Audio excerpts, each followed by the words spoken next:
സച്ചി, നിയമം നമ്മൾ വിചാരിക്കുന്നത് പോലെയൊന്നും അല്ല. നിയമത്തിന് ഒരുപാട് ലൂപ്പ് ഹോൾസ് ഉണ്ട്. അർച്ചന എന്റെ ഭാര്യയാണെന്നുള്ളതിന്റെ തെളിവ് എന്റെ കയ്യിലുണ്ടല്ലോ. എനിക്ക് അത് നോക്കിയ പോരെ. ആ തെളിവുകളൊന്നും ഇപ്പൊ കോടതി അംഗീകരിക്കണമെന്നില്ല. അനിരുദ്ധേട്ടനെ കൊല്ലാൻ അവൾക്കൊപ്പം കൂട്ടുനിന്നത്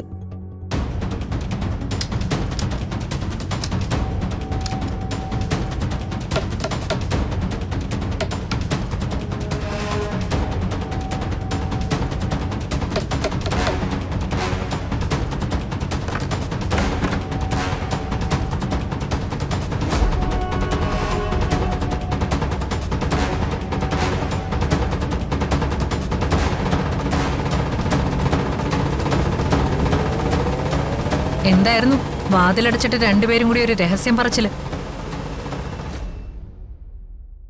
ഒരു രഹസ്യമില്ല ചേച്ചി, ഞാൻ ഈ ഡ്രസ് ഒന്ന് ചേഞ്ച് ചെയ്യായിരുന്നു. ഈ ഫയലിൽ ഞാനൊരു നോട്ട് എഴുതിയിട്ടുണ്ട്. അത് ഡ്രാഫ്റ്റ് ചെയ്ത് ഇന്ന് തന്നെ അവർക്ക് മെയിൽ അയക്കണം. ശരി ചേച്ചി. പിന്നെ മെയിൽ അയക്കുന്നതിന് മുമ്പ് എനിക്കൊന്ന് ഫോർവേഡ് ചെയ്യണം. ഞാൻ ഫൈനൽ പറഞ്ഞിട്ട് അയച്ചാൽ മതി. അങ്ങനെ ചെയ്യാം ചേച്ചി. ഓഫീസിലേക്ക് പോകുമ്പോൾ വേണമെങ്കിൽ ഞാൻ ഡ്രോപ്പ് ചെയ്യാം. ശരി ചേച്ചി.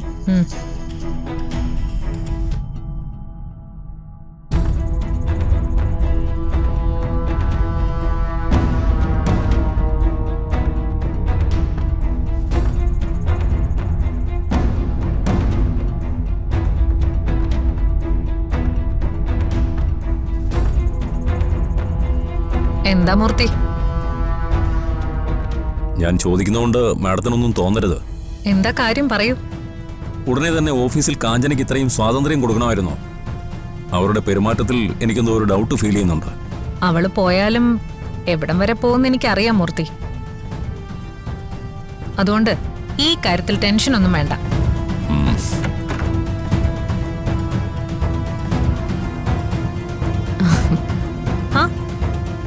ഇതാരാ ഇത്? ഗൗരിമോളോ? ഇരിക്ക്. സമൃദ്ധ വരുന്നുണ്ടെന്ന് പറഞ്ഞപ്പോ ഗൗരിമോള് കൂടെ ഉണ്ടായിരിക്കുന്ന ഞാൻ വിചാരിച്ചില്ല. ഗൗരിമോളുടെ ഒരു പരാതി തീർക്കാനാ ഞാൻ വന്നത്. എന്ത് പരാതി? എന്താ മോളെ? 2 ദിവസമായിട്ട് ചിപ്പിമോള് ഗൗരിമോളോട് മിണ്ടുന്നില്ലാന്ന്. ആഹാ, എന്തുപറ്റി? 4 ഏഞ്ചൽസ് പിണങ്ങിയോ? അതെന്താണെന്ന് അറിയാനാ ഞാൻ ഇവളെയും കൂട്ടി ഇങ്ങോട്ട് വന്നത്. മൂർത്തി, ഇവർക്ക് കുടിക്കാൻ എന്തെങ്കിലും എടുക്കാൻ അമ്മായിയോട് പറ. ശരി മാഡം.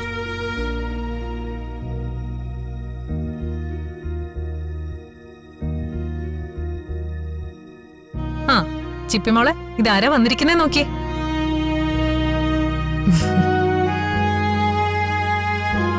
ഇനി വന്നേ, വാ.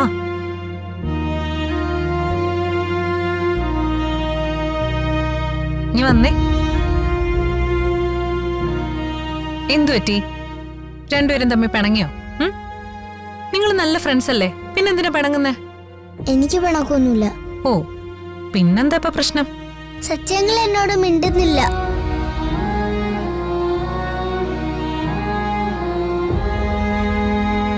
ഗൗരി കാരണോ സത്യങ്ങൾ എന്നോട് മിണ്ടാത്തത്. ഇവൾക്ക് സച്ചിയോടുള്ള അടുപ്പം ഇനിയും പോയില്ലേ? സച്ചേട്ടനോട് ചിപ്പിക്ക് ഇത്രയും അടുപ്പമുണ്ടോ? അങ്കിള് മോളോട് മിണ്ടിയില്ലാന്ന് കരുതി മോളെന്തിനാ ഗൗരി മോളോട് മിണ്ടാതിരിക്കുന്നേ? ഗൗരി മോളുടെ കൂട്ടുകാരിയല്ലേ? ഞാനൊന്നും ചെയ്തിട്ടില്ല. സത്യങ്ങൾ എന്നോട് മിണ്ടിയതിനാ ചിപ്പി എന്നോട് പിണങ്ങിയത്. ഓ, രണ്ടുപേരും ഇങ്ങ് വന്നേ. ചെല്ല്, വാ.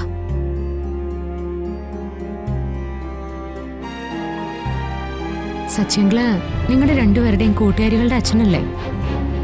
ഓ, അപ്പൊ സ്വന്തം ഭർത്താവാണെന്ന കാര്യം ഇവളിപ്പോഴും ഓർക്കുന്നില്ല. ഭാഗ്യം. ആരുടെ കാര്യത്തിലായാലും തമ്മിൽ തമ്മിൽ നിങ്ങളിങ്ങനെ പിണങ്ങരുത്. രണ്ടുപേരും കൈ കൊടുത്തേ.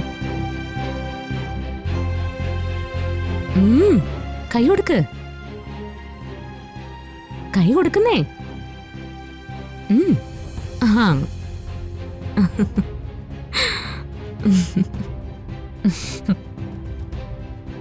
ഇപ്പൊ രണ്ടുപേരുടെയും പിണക്കമൊക്കെ മാറിയില്ലേ?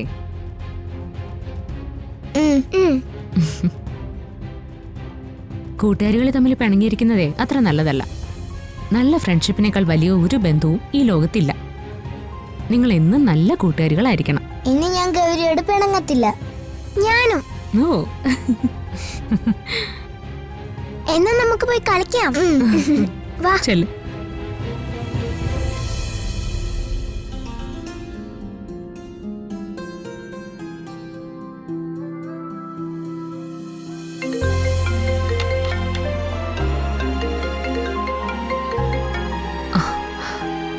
ഹലോ വക്കീലെ, ഒരു മിനിറ്റ്.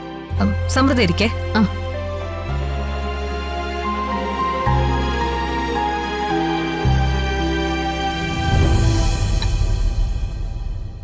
എങ്ങനെയുണ്ട് കാര്യങ്ങളൊക്കെ? എല്ലാം ഞങ്ങൾ വിചാരിച്ച പോലെ തന്നെ നടക്കുന്നുണ്ട്. നാളെ തന്നെ പുനരന്വേഷണത്തിനുള്ള കേസ് കോടതിയിൽ സമർപ്പിക്കും, എല്ലാ തെളിവുകളോടെയും.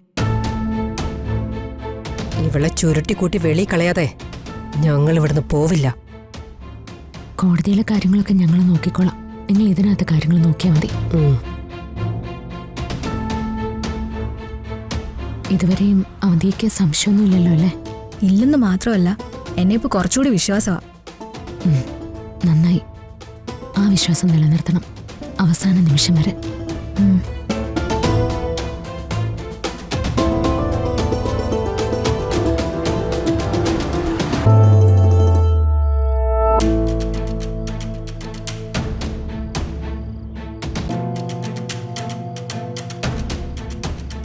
അങ്കിൾ അങ്കിൾ എന്തിനാ എന്റെ അമ്മ അർച്ചന എന്ന് വിളിക്കുന്നേ? എന്റെ അമ്മയുടെ പേര് സമൃദ്ധ എന്നാ. മിസ്സസ് സമൃദ്ധ ഗോകുൽ.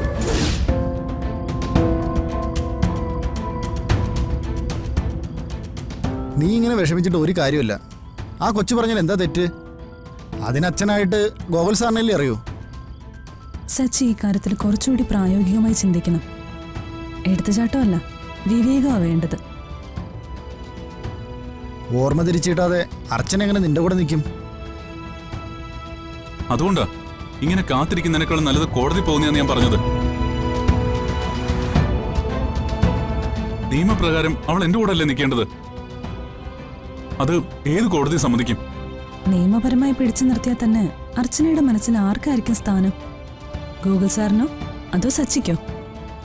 അപ്പോ കോടതി നിയമമൊന്നും എന്റെ രക്ഷയ്ക്ക് വരില്ലെന്നാണോ നിങ്ങൾ ഈ പറയുന്നേ? സച്ചി, നിയമം നമ്മൾ വിചാരിക്കുന്നത് പോലെയൊന്നും അല്ല. നിയമത്തിന് ഒരുപാട് ലൂപ്പ് ഹോൾസ് ഉണ്ട്. അർച്ചന എന്റെ ഭാര്യയാണെന്നുള്ളതിന്റെ തെളിവ് എന്റെ കയ്യിലുണ്ടല്ലോ. എനിക്ക് അത് നോക്കിയാ പോരെ? ആ തെളിവുകളൊന്നും ഇപ്പൊ കോടതി അംഗീകരിക്കണമെന്നില്ല.